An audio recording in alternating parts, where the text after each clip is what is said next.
Oh God, Aaron and I are disembodied heads. That's fun. We're going back on tour. Woohoo! Europe, New Zealand, Australia, and Asia. Whoa, here we come! Whoa! This is wild. I miss my body. Me too. Hey, maybe if people buy tickets and come to our awesome live show, we'll get our bodies back. I sure hope so. Wow, this is an existential nightmare. I agree. I hope it can end. Please go to GameGrumps.com/live and help us regain our corporeal forms. I miss my body.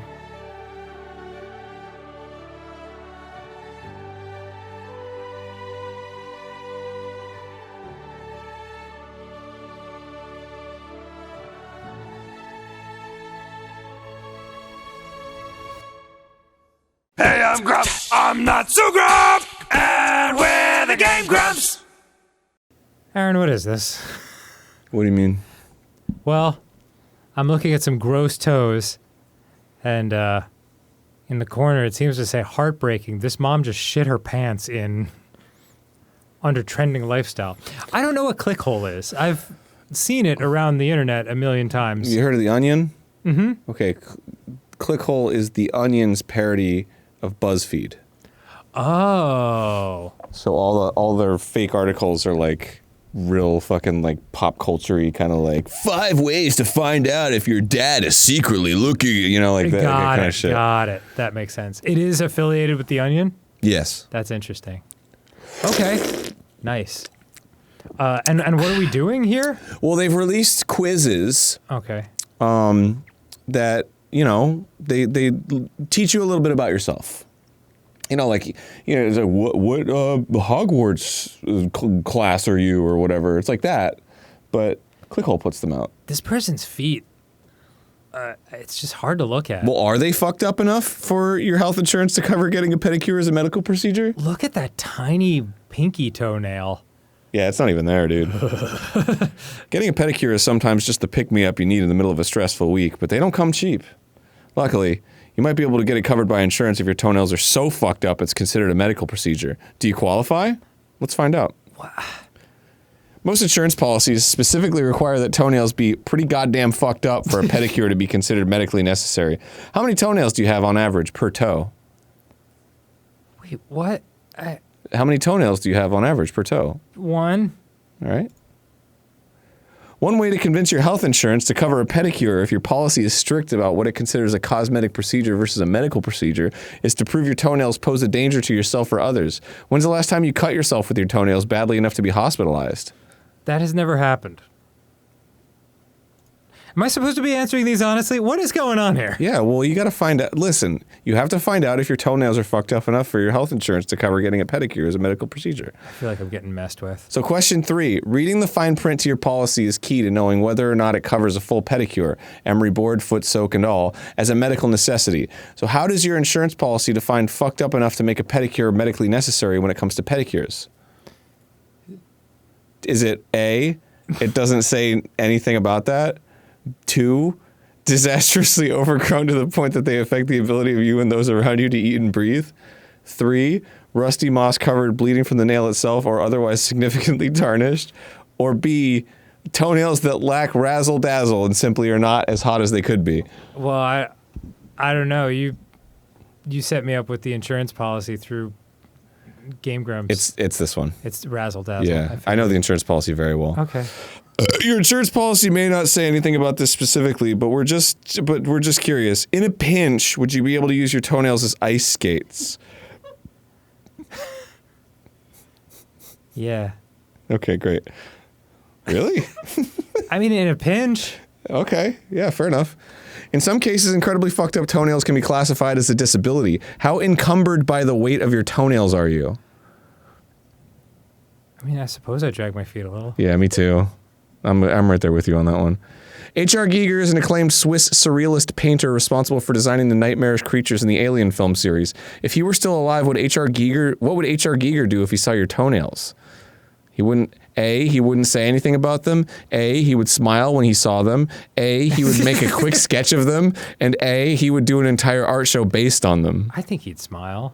Yeah. He seemed like a jolly fellow with good things going around in his brain. Sure. He had a roller coaster in his house, a little train set Did he really? that you could ride around on. I love that. Typically, toenails do not move on their own. Do yours? A, no. 2, a little, but only a few of them. Trace, now that you mention it, yes. And this one, yes, they are constantly slithering, vibrating, and pulsating. I'm going to go with no. Okay. Fair response. Many policies define fucked up toenails as those that are infested with all kinds of shit.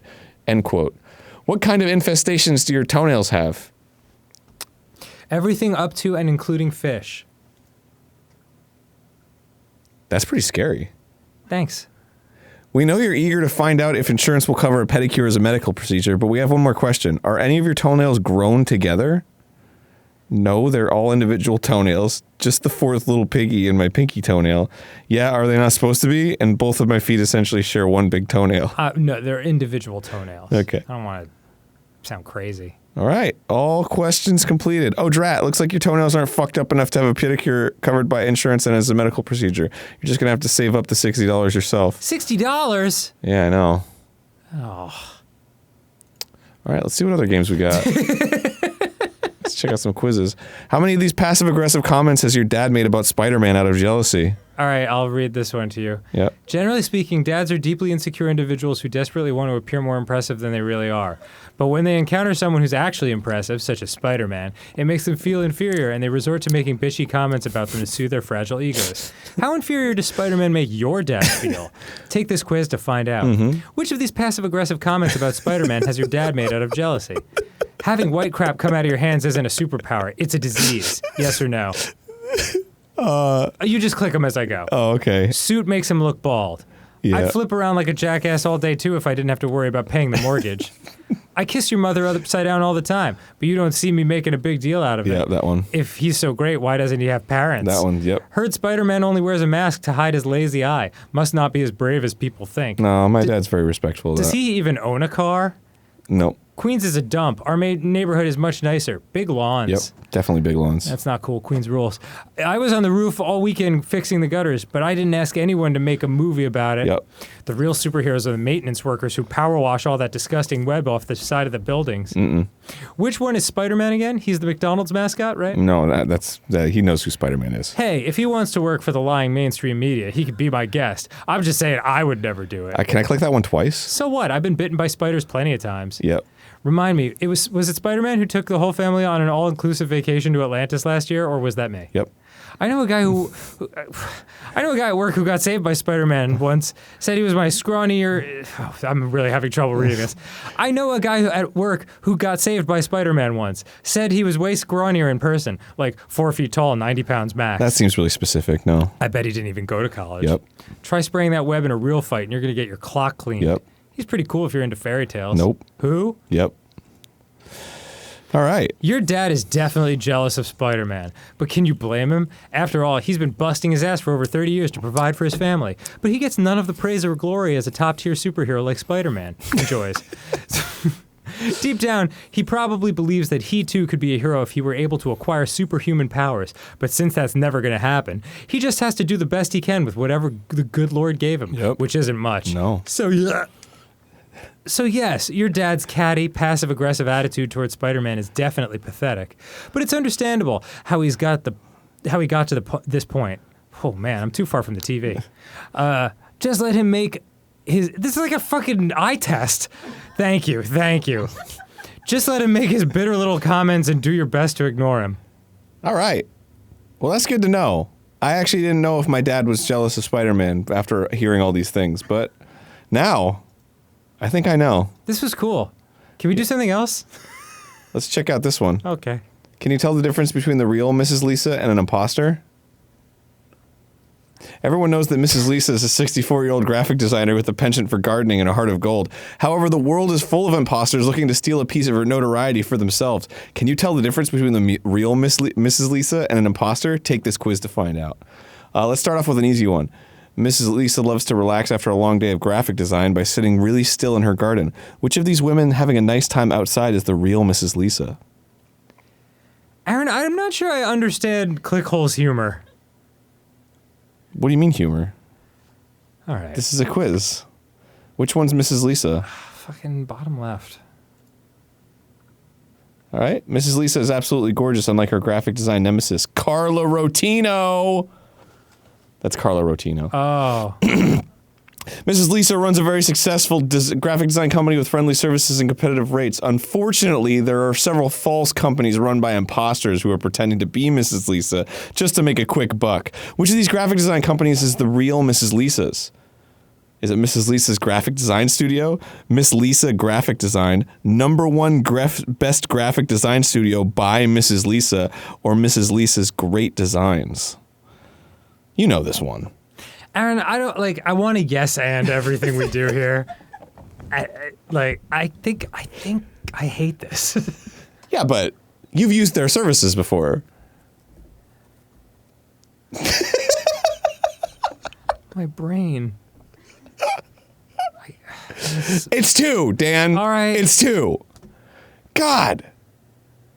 It's fucking, the name of the real Mrs. Lisa's company is straightforward and to the point, just like Mrs. Lisa herself. Miss Lisa Graphic Design. What don't you get? I don't know. Though Mrs. Lisa has many imposters, none of them are more evil than Carla Rotino. Carla Rotino resents Mrs. Lisa because Mrs. Lisa is a better graphic designer than she is. So now she spends all her time impersonating Mrs. Lisa for her own demented gain. That's Carla Rotino. She will never be Mrs. Lisa. We love you, Mrs. Lisa. Don't you? For fun, Mrs. Lisa likes to pop on her reading glasses and read Harry Potter and the Prisoner of Azkaban. Okay. It's the best one. Yeah, it's a good book. She's been reading it for the past 12 years and she hopes to finish it soon. Which one of these photos shows the real Mrs. Lisa wearing her reading glasses? This one's a little tougher. You can't really see her face. Well, we know who Carla Rotino is. Yes, that's correct. So maybe top left? Mrs. Lisa's the one who is totally radiant. Everyone else is just a nobody, loser, imposter, especially Carla Rotino, whose heart is a bottomless pit of darkness. So was that right? Or? Sure. One time, Carla Rotino showed up at the real Mrs. Lisa's house, and when Mrs. Lisa's live-in boyfriend opened the door, Carla said, "It's me, your live-in girlfriend, Mrs. Lisa." The live-in boyfriend was skeptical that it was really Mrs. Lisa, so Carla held up her hand and said, "If I weren't the real Mrs. Lisa, would this be my hand? Come now, let's go on a boat together." The live-in boyfriend agreed and spent the next 6 weeks of a false Mrs. Lisa, aka Carla Rotino, on an Alaskan cruise. Meanwhile, the real Mrs. Lisa presumed that he died, so she dumped his ass and got a different live-in boyfriend. Are you able to tell which is the real Mrs. Lisa's hand? Come on, you know this one. This is like giving me an existential crisis. You know this one! Bottom left? Bro. Only the real Mrs. Lisa's hand is capable of incredible graphic design. The imposter hands have never even downloaded Adobe Photoshop, let alone mastered it. So was that right, or? Mrs. Lisa has an incredible scent that fills a room whenever she enters. What does the real Mrs. Lisa smell like? Ocean, rotten moss, chicken Vesuvio, or amazing flowers? I'm so confused. Amazing flowers? Yeah, oh yeah. Mrs. Lisa smells like flowers because she spends so much time sitting still like a statue in her garden. If you smell any other scent, you could run and hide because you've encountered an imposter, possibly even the evil Carla Rotino.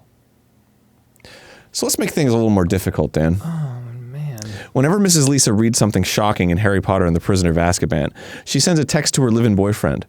What did the real Mrs. Lisa most recently text her live-in boyfriend?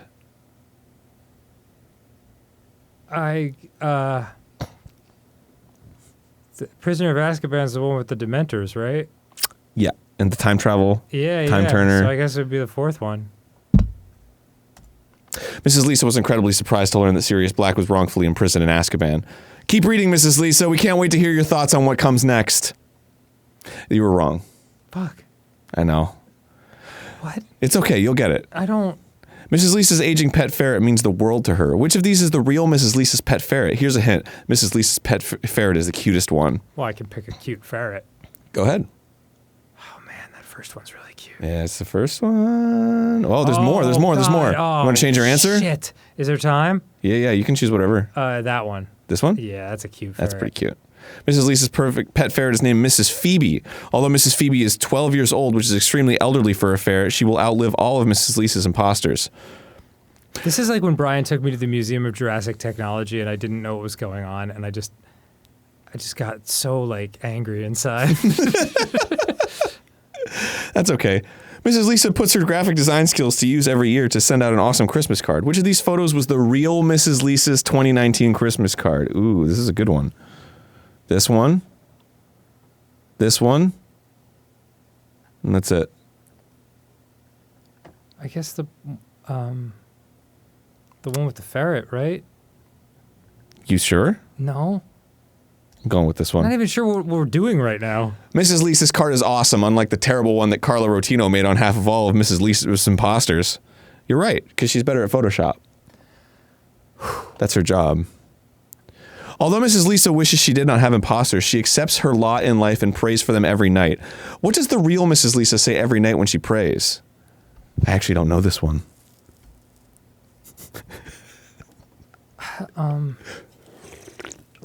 Please make me more like Mrs. Lisa. I guess it would be, Dear Lord, please watch over me, my living boyfriend, and my incredible ferret, and let all of my imposters find peace. Amen. Mrs. Forgiveness is the way, man. All right. The real Mrs. Lisa says a solemn, yep.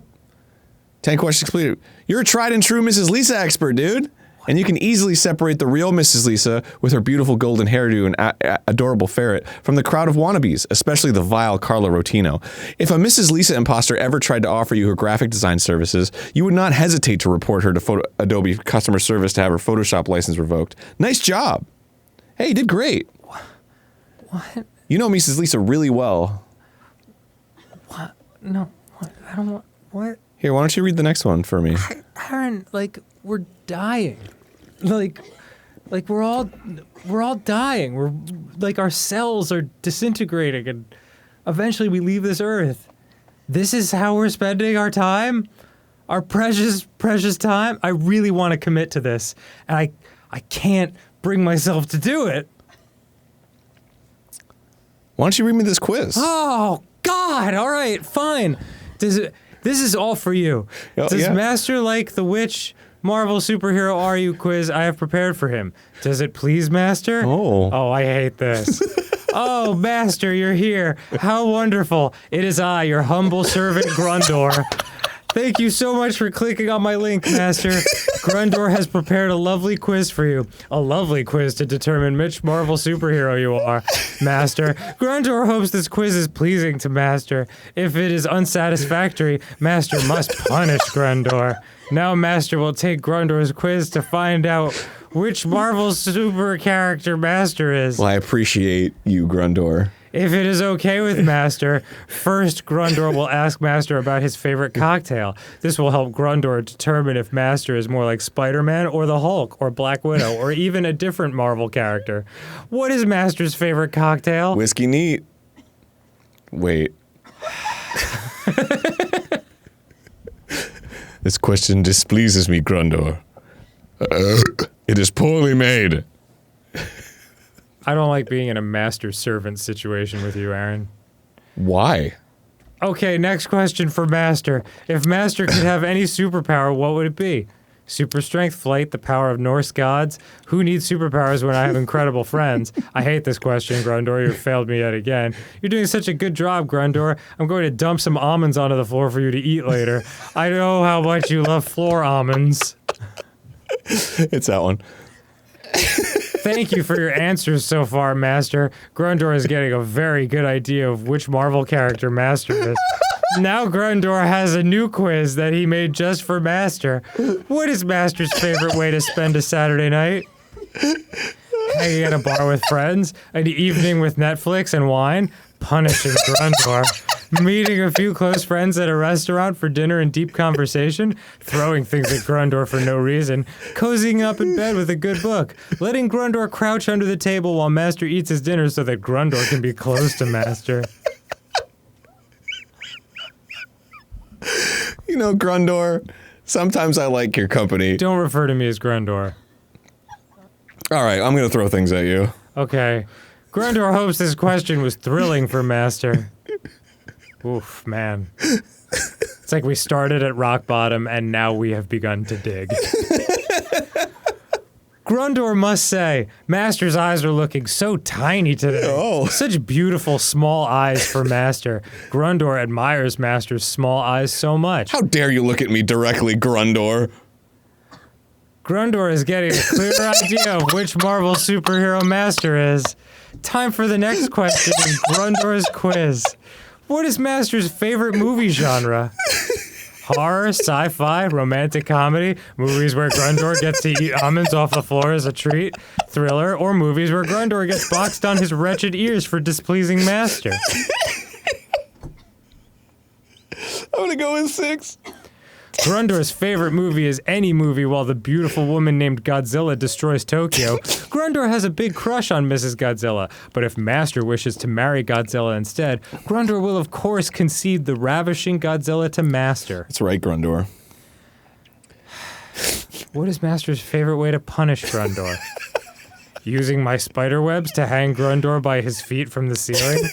Using the super strength I gained from becoming angry to box Grundor's wretched ears?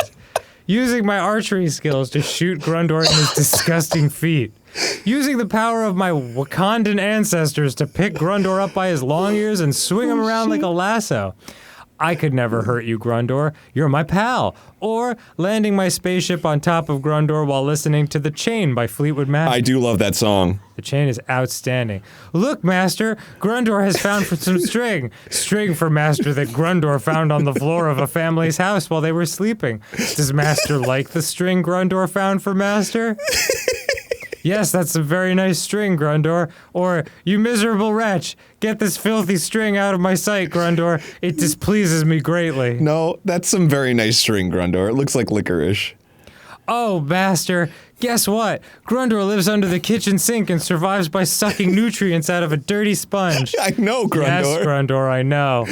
Oh, on Christmas, Grundor likes to dip the sponge in soy sauce for an extra flavorful holiday taste.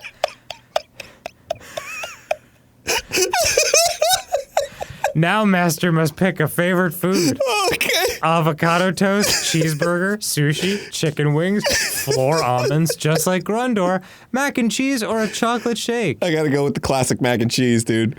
Grundor had a dream last night where Master winked at him with Master's tiny eyes. Grundor woke up with a smile. Now Master must pick a favorite pop star.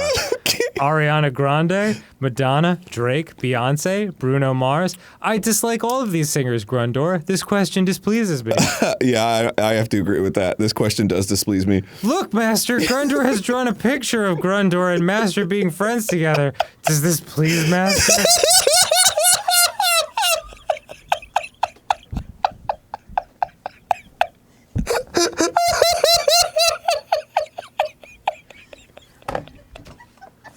Wasn't this supposed to be about Marvel superheroes?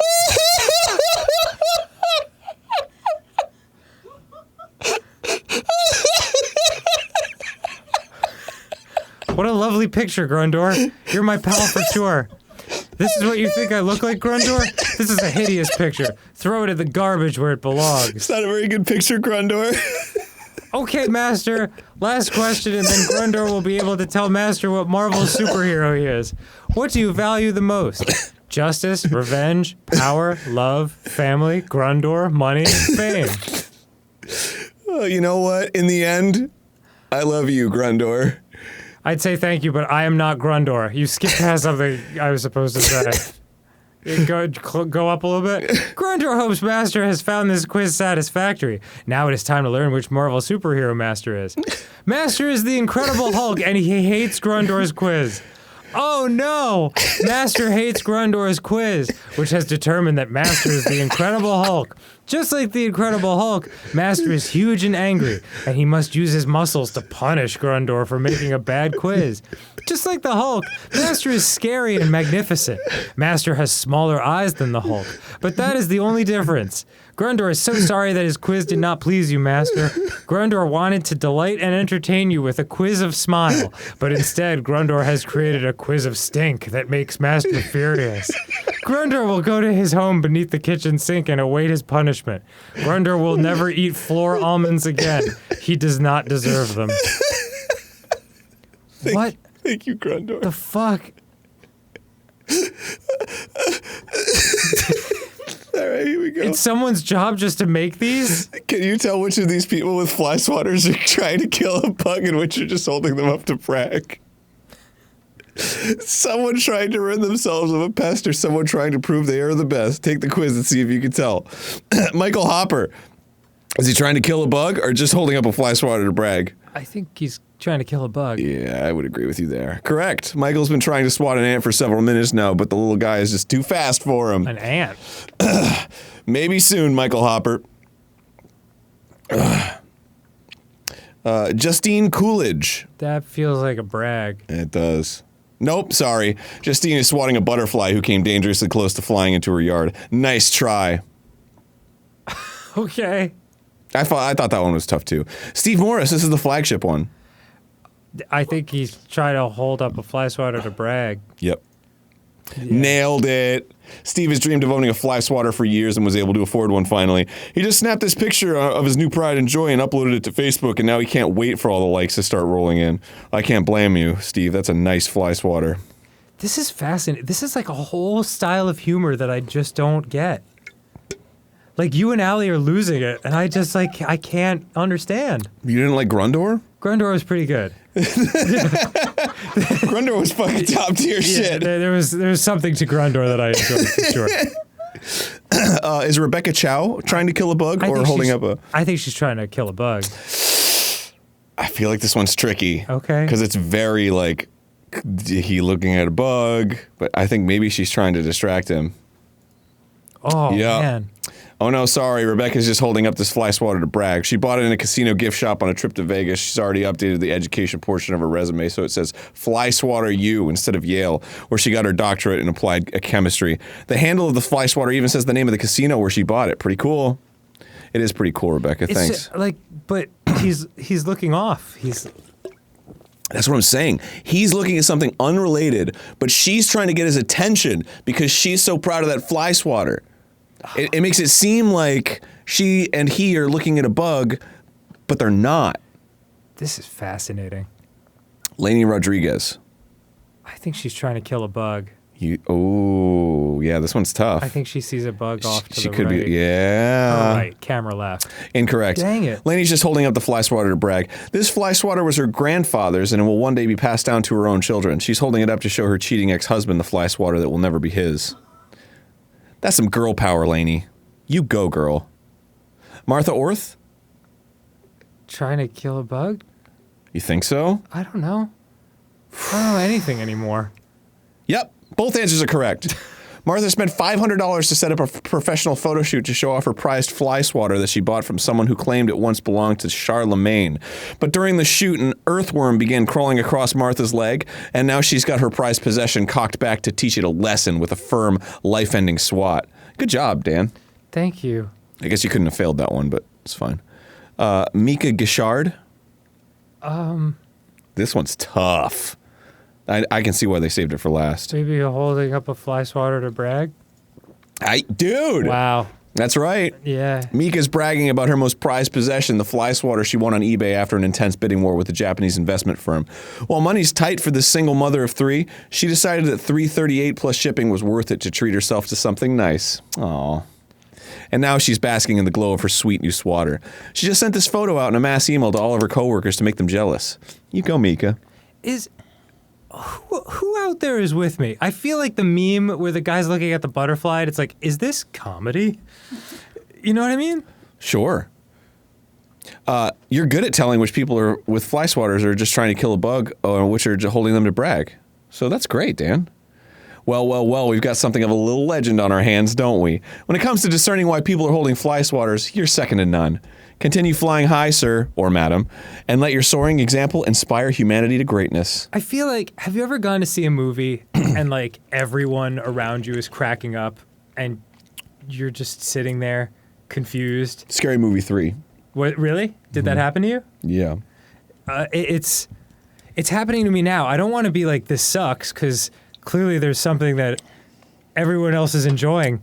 I just don't understand it. You know what I don't understand? What's that? This burning love that I feel for you inside my heart. You better not be joking. It's always there. I And I don't understand why it's there. It's just always there. Computer. This better be dead serious. I feel it. Last one? Yeah. Which one of these kids who I sell samurai swords to are you? Okay. I sell samurai swords to a couple kids in my neighborhood every now and then. There's Cronley, Ben, my neighbor's incredibly rude daughter, and a 12-year-old boy who wears one black garbage bag over his head and only goes by the name The Shadow.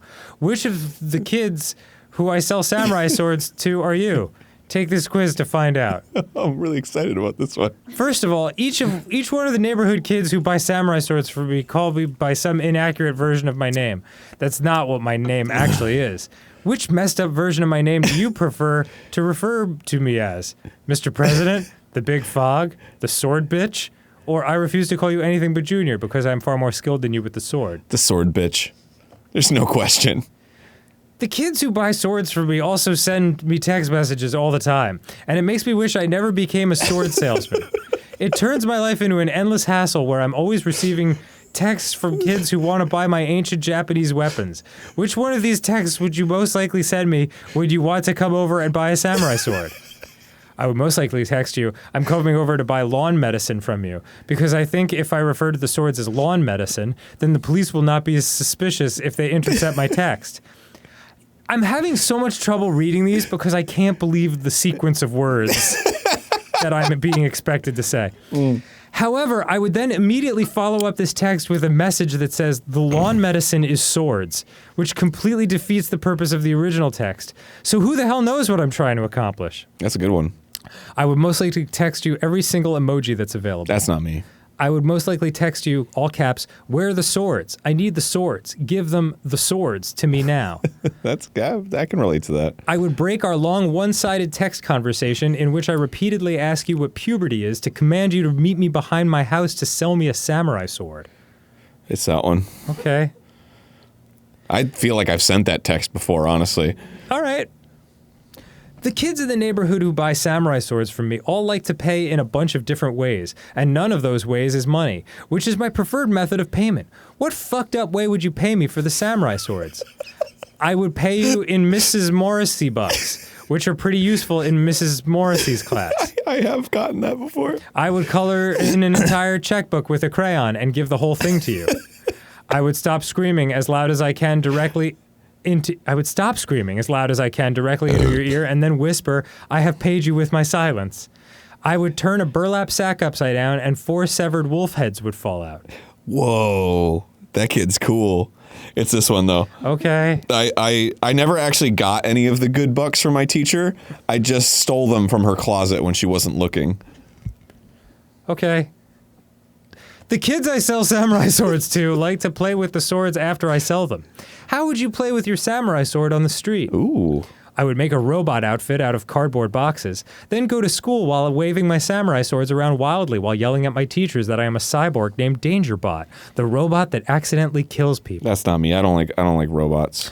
I would mail pictures of me holding the sword to all the girls I think are cute. It's a known fact that girls love boys who hold swords. That's very true. That's like I could be your angle or your devil picture. I'm gonna say I'm going with that one until I see something better. I would wildly swing the sword at your face because I have no regard for human life whatsoever. Only slightly true.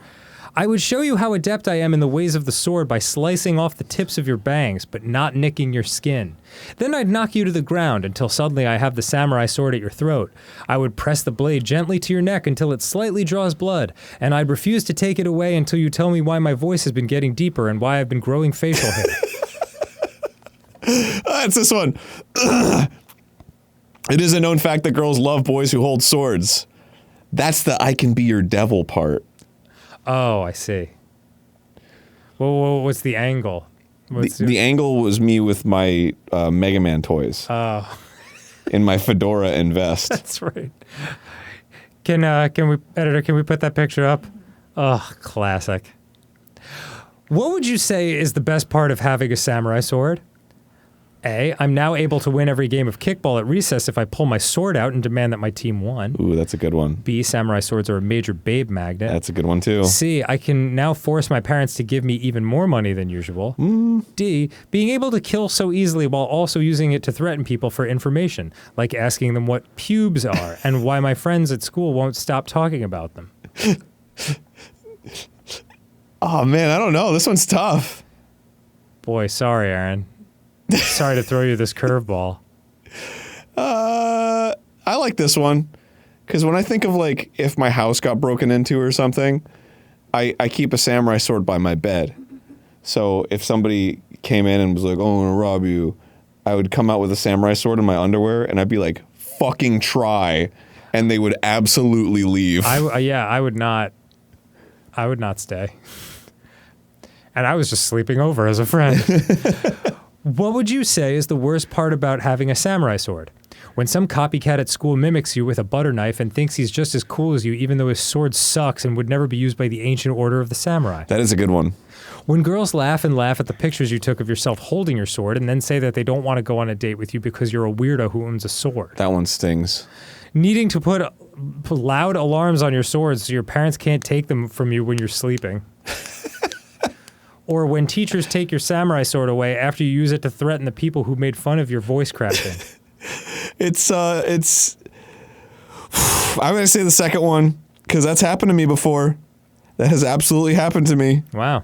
It's happened to me when I've had a sword, and it's happened to me when I've showed pictures of me with a sword. No kidding. And I think my swords are pretty fucking dope, but apparently some girls don't, and that's fine, I guess, but it hurts my feelings.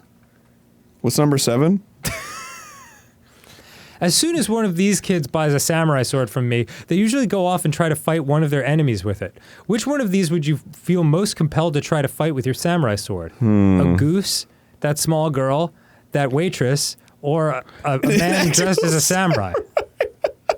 I'm assuming that's his mom. Why are you assuming that's his mom? Because it's all about like his parents, and he's. Oh, I see. I'm gonna go with the actual samurai. Okay. Which of these headlines would run in the local newspaper the day after I sold samurai swords to you? Local child breaks into numerous houses to destroy schoolmates' Lego cities with samurai sword? That sounds fun. Local child asks girl to school dance by chasing her with sword? I would never. Girl arrested for throwing samurai sword straight through greenhouse? That's pretty dope. Masked samurai-wielding vigilante steals every Playboy from yet another local gas station. All right, let's see where we're at. You are the 12-year-old who goes by the Shadow. Okay, so you're the goddamn Shadow. To this day, I honestly have no idea whether you're one of the best swordsmen ever or just a normal kid, because sometimes you show an incredible amount of skill when it comes to using a samurai sword, but other times you say things that make it seem like you're just a normal 12-year-old who's bewildered by puberty. You frequently use your sword to disarm me with the skill of a master samurai, but once you've got your blade at my throat, you start interrogating me with questions about your changing body that I don't feel comfortable answering. My current theory is that at some point you had a fatherly sensei figure who taught you the ways of the blade, but then he abandoned you without teaching you about how puberty works. Also, you wear a garbage bag over your head to conceal your identity, and I have no idea what that's about. That seems dangerous. Well, you don't want people to know who you are, especially when you're going around threatening people with a samurai sword. You have to wear a bag over your head. For me, it was like yellow sunglasses from an obscure Capcom video game called Piano 3. Right you are, Aaron. Anyway, thanks for joining us on this. This was weird. This was really weird. Oh, you think so? You know, I mean, whatever. We've done like 6,000 episodes of this show, at the very least. So, I guess doing one like this is okay. I like the implication that like the 3 were able to be photographed and then the shadow is somewhere else. Is the 4th one the shadow? Yeah, the shadow's just not even there, hiding somewhere. That was really weird. Well, thanks for indulging me, Dan. Hey, no problem. It's interesting. There's a whole genre of comedy out there that I don't get. Welcome to the internet, Dan. Yeah, but this is like, I love internet humor sometimes. You love mainstream meme culture humor. Is that not what this is? Does this type of humor have a name? Dude, this shit's like Dadaist fucking surrealist humor. Yeah. This really is like a different level. Maybe I'll come back. Maybe I'll watch this episode back later and guffaw. Yeah, and you'll just be like, well, how did I not understand that? Grundor was top tier, though. Grundor was very funny. I liked Grundor. Grundor fucking got me good. I haven't laughed that hard in a while. Yeah. I like the floor almonds. The floor almonds. They're delicious. Have a great day, Aaron. Oh, yeah, you too. I don't even know what time it is. Me neither. Goodbye. It's dark out, but it could be 2 p.m. Yeah, exactly. Later.